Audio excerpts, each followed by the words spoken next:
ناظرین آداب، میں ہوں اقبال احمد۔ اس وقت ہمارے ساتھ اردو کے معروف شاعر اور شعبہ اردو جامعہ ملیہ اسلامیہ کے استاد جناب ڈاکٹر شیخ الرسول موجود ہیں۔ آئیے ان سے بات چیت کرتے ہیں اردو اور زندگی کے کچھ اہم موضوع پر۔ ڈاکٹر صاحب، آپ کا بہت بہت خیر مقدم اس پروگرام میں۔ قومی یکجہتی میں ہندو اور مسلمان شعراء ادیبوں کا کیا کردار رہا؟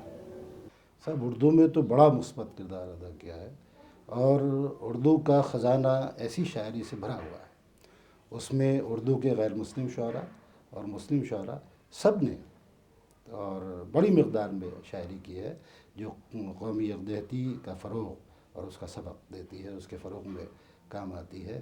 اور خاص طور پہ اردو شاعری کے حوالے سے میں بات کروں کہ جتنے بڑے لوگ گزرے ہیں جنہوں نے ہماری زندگی کو آگے بڑھایا ہے مختلف سمتوں میں، خواہ وہ دین کے حوالے سے ہو یا صوفیزم کے حوالے سے ہو یا جو سماجی زندگی اس کے حوالے سے ہو۔ مثال کے طور پر جیسے شری کرشن، شری رام چندر یا مہاتما گوتم بدھ۔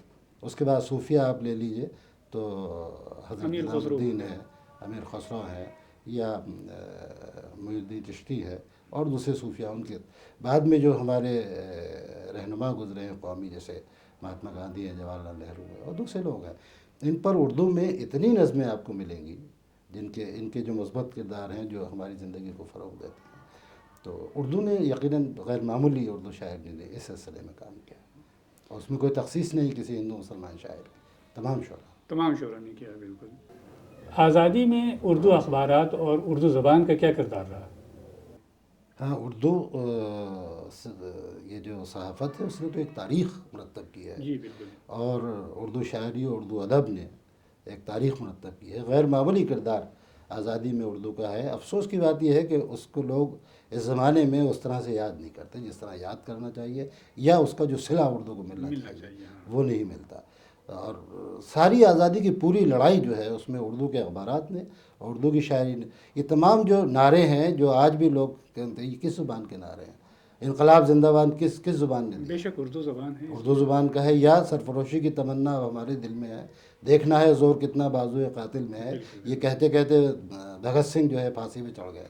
تو یہ کس زبان نے دیا؟ میں سمجھتا ہوں شاید کسی زبان کا اتنا بڑا رول ہمارے ہندوستان کی آزادی میں نہیں جتنا رول اردو کا ہے، لیکن یہ اس کا ذکر اس طرح سے نہیں کیا جاتا جس طرح کیا جانا چاہیے۔ آج کے موجودہ شعراء یا ادیب پرانے شعراء سے اگر ان کا مقابلہ یا موازنہ کیا جائے تو آپ کیا تاثر دیں گے؟ دیکھیے، اب زمانہ جیسے جیسے آگے بڑھتا ہے تو بہت ساری تبدیلیاں آتی ہیں، موضوعات نئے آ جاتے ہیں، چیزیں نہیں آ جاتی۔ یہ الگ بات ہے کہ آج بڑا نقاد جو ہے وہ یہ کہہ رہا ہے کہ صاحب اتنا کچھ لٹریچر میں ہو چکا ہے کہ نیا جو کرنے والا ہے، خواہ وہ شاعری کریٹ کر رہا ہے یا فکشن تخلیق کر رہا ہے یا کچھ اور لکھ رہا ہے، تو نیا کرنے کے لیے اس کے لیے بہت زیادہ نہیں ہے۔ یہ الگ بات ہے کہ وہ زندگی کو نئے طریقے سے پیش کر سکتا ہے، لیکن جتنے موضوعات یا چیزیں ہو سکتی ہیں اس میں بہت کچھ خزانہ جو ہے وہ لٹریچر میں، خواہ اردو میں اور ہندی میں اور دوسرے لٹریچر کے حوالے سے بات کی جا سکتی ہے، ان سب میں موجود ہے، وہ لوگ یہ کہتے ہیں۔ لیکن زندگی آگے بڑھی ہے، زندگی میں بہت ساری چیزیں ایسی ہیں جو پہلے تھیں نہیں۔ کون جانتا تھا پہلے کمپیوٹر؟ بالکل صحیح یا اور جو خلا میں لوگ جا رہے ہیں اور دنیا بھر کی چیزیں ہو رہی ہیں، الیکٹرانک میڈیا میں آ گئے، الیکٹرانک میڈیا ایک سامنے ہے اور اس کے ذریعے بہت ساری چیزیں نئی زندگی میں آ رہی ہیں، تو یقیناً تبدیلی آئی ہے، موضوعات بھی آئے ہیں، زندگی آگے بڑھی ہے۔ تو آج کے شاعر اور پرانے شاعر میں یہ فرق ضرور ہے کہ زندگی جو آگے بڑھی ہے، جو ان کے زمانے میں نہیں تھی، اس کو یہ نیا شاعر جو ہے بیان کر رہا ہے۔ لیکن روایت جو ہے بہرحال اس کی ایک اہمیت ہوتی ہے ہمیشہ، جس طرح جڑ کی اہمیت ہوتی ہے۔ جڑ کے بغیر جو ہے کوئی چیز بھی، یہ اگر پیڑ ہے تو جڑ کے بغیر نہیں رہ سکتا، مکان ہے تو بنیاد کے بغیر قائم نہیں رہ سکتا، تو اسی طرح سے روایت کے بغیر جو ہے وہ کوئی بھی چیز، لٹریچر ہو یا کچھ بھی ہو، وہ قائم نہیں رہ سکتا۔ تو روایت کی اپنی ایک اہمیت ہے، اور اس سے یقیناً آج کل کے جتنے جینوین لوگ ہیں وہ جڑے ہوئے ہیں، وہ روایت کی مخالفت نہیں کرتے بلکہ اس سے کچھ نہ کچھ حاصل کرتے ہیں۔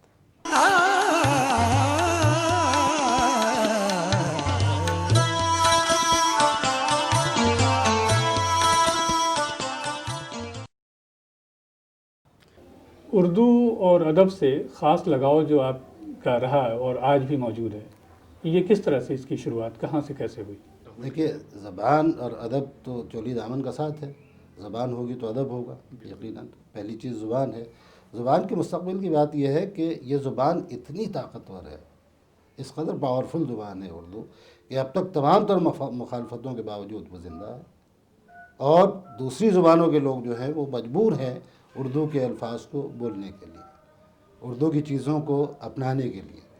آپ ہندی فکشن کی بات کیجئے تو آپ کو اس میں وہ لوگ زیادہ کامیاب نظر آئیں گے جو اردو کی ویکیبلری جو ہے وہ استعمال کر رہے ہیں۔ اس کے علاوہ شاعری کی بات کیجئے تو اس میں بھی میں یہ نہیں کہتا کہ صاحب وہ کوئی ہندی والے اردو کی نقل کر رہے ہیں یا اردو والے لیکن یہ کہ دونوں کا جو ایک تعلق ہے، دونوں ایک ہی جگہ کی زبانیں ہیں، تو اردو کی ایک خاص شخصیت، ایک خاص حیثیت ہے، اور اس میں ایک خاص کشش ہے جو اسے یقیناً زندہ رکھے گی، یہ میرا یقین ہے۔ لیکن زبانوں کو زندہ رہنے کے لیے اور جو دوسری چیزیں چاہیے جس کے بغیر کام چل ہی نہیں سکتا، ان پہ غور کیا جا سکتا ہے، اس کا ذکر کیا جا سکتا ہے۔ مثال کے طور پہ پرائمری لیول پر اردو کی تعلیم ہونی چاہیے، جو خاطر خواہ انداز میں نہیں، اس طرح ہونی چاہیے، وہ نہیں ہے۔ اور بہت ساری ایسی چیزیں ہیں زبان سے متعلق جو بہت بنیادی لیول پہ ہونی چاہیے، وہ نہیں ہے۔ اب بہت سے ادارے اردو کے قیام گورنمنٹ نے کیے ہیں، قومی کونسل ہے اردو کے لیے، اردو اکیڈمیز ہیں جگہ جگہ، اور بھی ادارے ہیں جو کچھ نہ کچھ کام کرتے ہیں۔ ان کے ذریعے ایک سرگرمی تو نظر آتی ہے، یہ تو لگتا ہے ہاں سب کچھ اس سطح پر ہو رہا ہے، زبان سے متعلق کچھ ہو رہا ہے، لیکن وہ بنیادی چیزیں جو زبان کو زندہ رکھتی ہیں، وہ فروغ جو ہے وہ کرتی ہیں زبان کا، اب وہ ہونی چاہیے، وہ کسی حد تک کم ہے۔ ان کی طرف سرکار کو بھی غور کرنا چاہیے، ان کی طرف اردو والوں کو بھی غور کرنا چاہیے، اور وہ یقیناً دونوں کی کوششوں سے یہ چیز ہو سکے۔ جیسا کہ معلوم ہے کہ شاعری کے سلسلے میں آپ کا بیرون ملک بھی سفر رہا، اس کے بارے میں کچھ تجربات بتائیں۔ جی جی، میں نے شاعری اور مشاعرے میں جانے کے لیے بھی کچھ سفر کیے، اور سارک رائٹرس کانفرنس میں پاکستان گیا اچھا 2003 میں، جی جی تو وہاں لاہور میں اور اسلام آباد میں اس کے سیشنز رہے، اور بہت ہی مقتدر لوگ اس میں شریک ہوئے، ہندوستان سے بھی اس میں مختلف زبانوں کے لوگ، جیسے ہندی، اردو، پنجابی اور انگریزی اور دوسری اور چند زبانوں کے لوگ، ایک پورا ڈیلیگیشن تھا جی جو یہاں سارک رائٹرس فاؤنڈیشن ہے اس کی طرف سے وہ گیا تھا۔ اور پاکستان کے جو بالکل صف اول کے لوگ ہیں، مثلاً انتظار حسین، مشتاق احمد یوسفی، احمد الدین قاسمی اس وقت حیات تھے، اور کشور ناہید، فہمید ریاض، یہ تمام لوگ اس لیول کے بہت لوگ، سینکڑوں لوگوں نے تقریباً شرکت کی، بہت اس کے اجلاس ہوئے، اور اس وقت تک یہ اڑانیں شروع نہیں ہوئی تھی۔ وہ پہلی وہ تھی کانفرنس جو امن، قلم اور امن کے نام سے، پین اینڈ پیس کے عنوان سے منعقد ہوئی پاکستان میں، اور اس میں جو قرارداد منظور ہوئی تھی، بہت ساری چیزیں بعد میں جو ہیں وہ ہو سکیں، یعنی ان کو باقاعدہ عملی جامہ پہنایا گیا۔ یہ ایک بہرحال مثبت قدم تھا۔ اس کے علاوہ میں دبئی اور ابوظہبی مشاعرے میں گیا، اور ایک مشاعرہ ہندوستان ایمبیسی جو سعودی عرب میں ہے وہ کرتی ہے، اور جس میں جو کونسلیٹ ہے جو جدہ میں ہے، انڈین کونسلیٹ، وہ ان کے اشتراک سے ہوتا ہے، تو جدہ اور ریاض میں وہ مشاعرے ہوتے ہیں، اس میں بھی میں گیا۔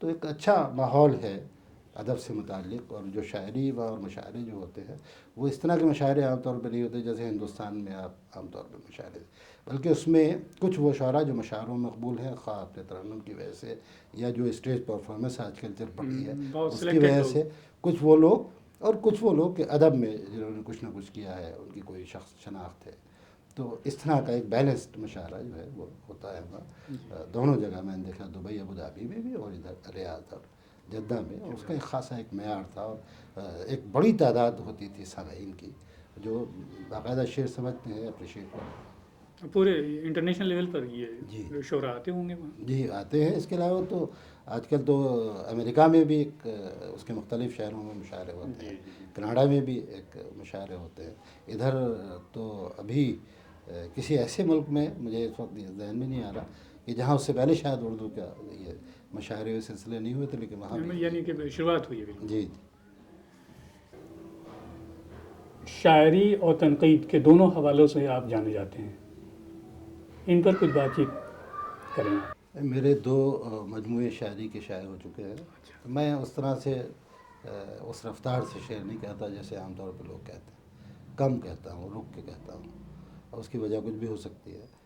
تو 2 مجموعے میرے شائع ہوئے ہیں، ایک صدف سمندر کے نام سے میری غزلوں کا مجموعہ، جی جو آیا تھا 89 میں، اور دوسرا مجموعہ 2000 میں آیا جی سخن سراب کے نام سے، اور دونوں میں غزلیں ہیں.